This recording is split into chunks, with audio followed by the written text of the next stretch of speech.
네, 안녕하세요. 반갑습니다. 오늘 C 언어의 역사와 특징, 그 외 여러 기초들에 대한 강의를 진행하게 된 발표자 김현우입니다. 여러분 중에 혹시 평소에 C 언어에 관심이 있으셨지만 어떻게 접근해야 할지, 아니면 시작해야 할지 몰라 망설이고만 계시던 분이 있으실까요? 아니면 C 언어를 알고는 있으나 기본기가 부족해서 모르는 것과 비슷한 상태였던 분이 계실까요? 그런 분이 계시다면 오늘 저희 강의 영상을 끝까지 볼 뿐만 아니라 다음에 올라올 강의까지 보시는 것을 강력 추천드립니다. 저희는 앞으로 C 언어의 기초 관련해서 여러 콘텐츠를 업로드할 거고 그것들 전부 기초를 다루고 있으니 분명히 도움이 되실 거라 생각합니다. 다음은 저희 콘텐츠의 목차입니다. 오늘 강의에서는 C 언어의 역사 그리고 특징을 다룬 이후에 프로그래밍 과정과 컴파일러가 무엇인지 배우고 비주얼 스튜디오라는 프로그램의 설치 방법과 사용 방법까지 알아보며 마치도록 하겠습니다. 먼저 C 언어의 역사입니다. C 언어의 역사하면 여러분 언제쯤 시작되었다고 생각하시나요? 컴퓨터의 시작과 함께, 아니면 윈도우의 등장 이후, 또는 생각 외로 2000년대 초반? C 언어는 1972년 켄 톰프슨과 데니스 리치가 유닉스 운영 체제에서 사용하기 위해 개발한 고급 언어입니다. C 언어는 윈도우보다 당연히 먼저 출시됐는데 윈도우의 일부가 C 언어로 출시됐으니 당연한 거겠죠? C 언어의 처음은 알골 60, CPL, BCPL을 거쳐 개발된 B 언어입니다. 이후 데니스 리치가 좀 더 개선하는 과정을 거쳐 C 언어가 개발되었습니다.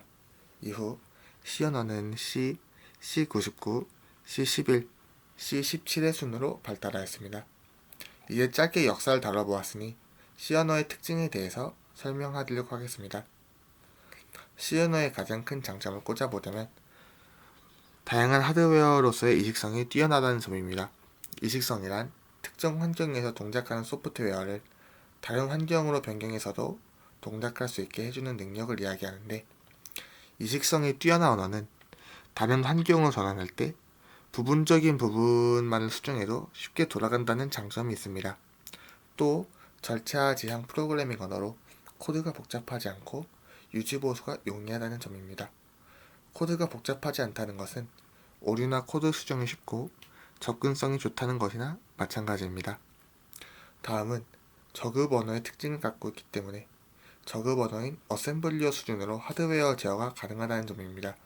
여기서 저급 언어와 고급 언어에 대해서 설명하자면, 저급, 고급은 언어의 질을 뜻하는 것이 아닌 얼마나 컴퓨터에 가까운지를 의미합니다. 저급 언어의 경우 고급 언어보다 컴퓨터에 가까우며 보다 근원적이고 코드가 난해합니다. 쉽게 말해서 저급 언어는 기기가 이해하기 쉽게 만들어진 언어이고 보다 근원적이며, 고급 언어는 개발자가 이해하기 쉽게 만들어진 언어라고 생각하시면 도움이 될 거라 생각합니다. 즉, 이 장점을 다시 이야기하자면 C 언어는 고급 언어임에도 보다 로우 레벨하기 때문에 고급 언어와 같은 하드웨어 제어가 가능합니다. 마지막으로 C 언어는 코드가 간결하고 크기가 작습니다. 또한 빠른 실행 속도를 갖추고 있기 때문에 누구나 쉽게 장비에 구애받지 않고 쉽게 간편하게 사용이 가능합니다. 그러나 장점이 있다면 단점 또한 존재하는데, 먼저 C 언어의 경우 다른 고급 언어에 비해 다소 어려운 난이도를 갖고 있습니다. 저급 언어 정도의 난이도는 아니지만 자바나 C++ 같은 언어보다는 다소 어렵다고 볼 수 있겠습니다. 또 다른 언어와 달리 시스템 자원을 직접 제어하기 때문에 이와 관련해서 사용하거나 코드를 실행할 때 보다 세심한 주의가 필요합니다. 가끔 컴퓨터 코딩을 진행하거나 실행할 때 돌이킬 수 없는 일들이나 실수, 사고들이 일어나거나 하는데, C 언어는 직접적으로 시스템 자원 제어가 가능하기 때문에 더 주의를 가할 필요가 있습니다. 지금까지 C 언어의 장점과 단점에 대해서 이야기했는데 어떠신가요? 조금 C 언어에 흥미가 생기셨을까요? 그렇게 느끼셨다면 기쁠 것 같습니다. 다음으로는 프로그래밍 과정에 대해 설명드리도록 하겠습니다. 먼저 보통의 프로그램 개발 과정은 다음 5단계에서 이루어집니다. 문제 분석, 설계, 구현, 테스트, 유지 보수 순입니다. 먼저 문제 분석 단계는 사용자의 관점에서 시스템의 요구사항을 수집하는 단계를 이야기합니다. 개발할 소프트웨어의 기능과 제약 조건, 목표 등을 소프트웨어 사용자와 함께 정의하며 그것을 구현 가능한지에 대한 판단을 진행합니다. 먼저 처음 기획하고 계획하는 단계인 만큼 차근차근 그리고 확실하게 준비하고 진행할 필요가 있습니다. 다음은 설계 단계입니다. 설계 단계는 요구사항 분석 단계에서 산출된 요구사항들을 설계하는 과정으로 시스템을 구성하는 내부 프로그램이나 모듈 간 관계, 그리고 구조를 설계하며 여러 작업할 것들을 준비합니다. 이때 설계 단계에서 의사 코드를 사용해 설계를 진행하면 좀 더 편리하게 설계가 가능합니다. 여기서 말하는 의사 코드는 슈도 코드라고 부르는 작업 방식입니다. 실제 코드를 작성하기보다는 어떤 식으로 코드를 작성할지 초원을 짜두는 느낌에 가깝다고 보시면 될 것 같습니다. 그렇게 모든 계획과 설계까지 마쳤다면 구현의 단계를 거쳐서 실제로 코드를 작성해야겠죠. 구현 단계는 설계 단계에서 논리적으로 결정한 문제 해결 방법을 프로그래밍 언어를 사용해 실제 프로그램을 작성하는 단계입니다. 이 과정에서 소스코드나 단위 테스트의 결과서 등의 산출물이 나오며 실제로 계획했던 것들이 구현된 모습을 볼 수 있습니다. 그렇다면 구현만 하면 프로그래밍은 끝나는 것일까요? 아닙니다. 프로그래밍에서의 구현은 단순히 한 발자국 나아간 것뿐입니다. 가장 중요한 테스트 과정을 거쳐야 하는데요. 테스트 과정은 구현된 시스템이 요구사항을 만족하는지, 실행 결과와 예상 결과와 맞는지 검사하고 평가하는 과정입니다. 이 과정에서 반드시 다양한 테스트 케이스를 만들 필요가 있으며 다각도에서의 테스트 케이스가 필요합니다. 단위 테스트나 통합 테스트 등 여러 가지를 진행하면 할수록 좋습니다.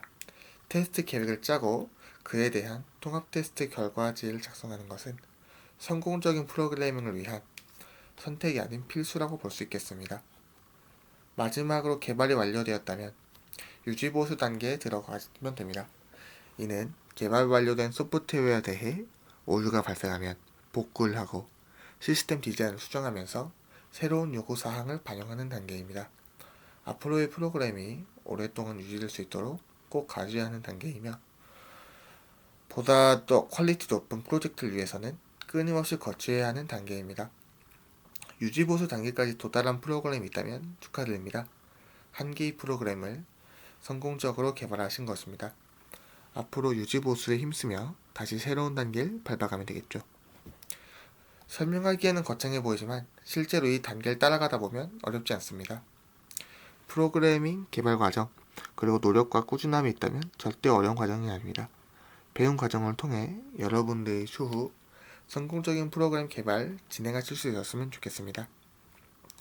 다음은 컴파일러에 대한 설명을 진행하도록 하겠습니다. 컴파일러에 대해 아마 들어보신 분도 있고 들어보지 못한 분들도 계실 겁니다. 컴파일러는 특정 프로그래밍 언어로 쓰여있는 코드를 다른 언어로 옮기는 언어 번역 프로그램입니다. 주로 고급 프로그래밍 언어를 실행 프로그램으로 만들기 위해 저급 프로그래밍 언어로 바꾸는 데 사용되는데요. 이 과정은 고급 언어인 C 언어로 프로그래밍을 진행한다면 반드시 필요한 과정입니다. 해당 과정이 진행되지 않는다면 컴퓨터가 코드를 알아듣지 못하고 작동되지 않습니다.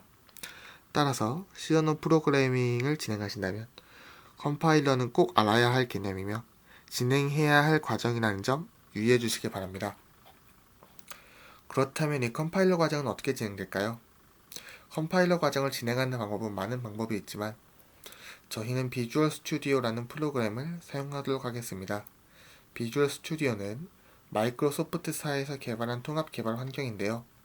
컴파일러를 도와주며 코드 작성에 대한 여러 기능을 지원해 개발자라면 아주 사용하기 좋은, 아니 반드시 사용해야 할 프로그램입니다. 설치 과정은 다음과 같습니다. 먼저 링크에 접속하여 각자에게 맞는 조건과 OS의 프로그램을 다운받아 줍시다. 만약 여러분들이 윈도우를 사용하고 있다면 윈도우라 써져 있는 걸 다운받으면 되겠죠. 이후 다운받은 프로그램에 접속한 이후 워크로드 선택에서 C++을 사용한 데스크탑 개발 체크해 주시면 되겠습니다. 이후 설치를 진행하고 완료되었다면 시작을 눌러 실행해 주시면 됩니다. 비주얼 스튜디오에 정상적으로 접속한다면 다음과 같은 창이 뜹니다. 이때 로그인을 진행하고 개인 설정을 진행하는 것이 우선되며 이후 빨간색 네모가 칠해진 새 프로젝트 만들기를 클릭하시면 됩니다. 해당 과정에서 빈 프로젝트를 클릭하시고 원하는 프로젝트 이름을 입력한 이후 만들기를 클릭하시면 되겠습니다. 마지막으로 컨트롤, 쉬프트, A키를 동시에 누르고 이때 새 항목 추가해서 파일 이름의 확장자를 cpp에서 c로 바꿔주시면 이제 코드를 적어 개발을 진행할 수 있는 환경이 준비된 것입니다. 위 상황에서 메인란에 코드를 적어 개발할 수 있으며 실행은 F5를 통해 진행이 가능합니다. 어떠셨나요? 오늘 강의. 오늘은 C 언어의 역사와 특징, 그리고 프로그래밍 과정과 컴파일러 개념, 마지막으로 비주얼 스튜디오 다운로드 및 실행 과정까지 배웠는데 어떠셨을지 모르겠습니다. 오늘의 강의를 통해 여러분들에게 C 언어가 무엇인지 그리고 그에 대한 기초가 생기고 프로그래밍에 대한 더욱 깊은 흥미를 갖게 된 계기로 남았으면 좋겠습니다. 긴 시간 강의를 들어주셔서 감사하고 앞으로 더 C 언어 기초 강의가 업로드 예정이니 기대하고 다음 강의도 봐주시면 감사할 것 같습니다. 다음 강의는 아마 입출력과 변수에 대해서 진행될 예정입니다. 감사합니다.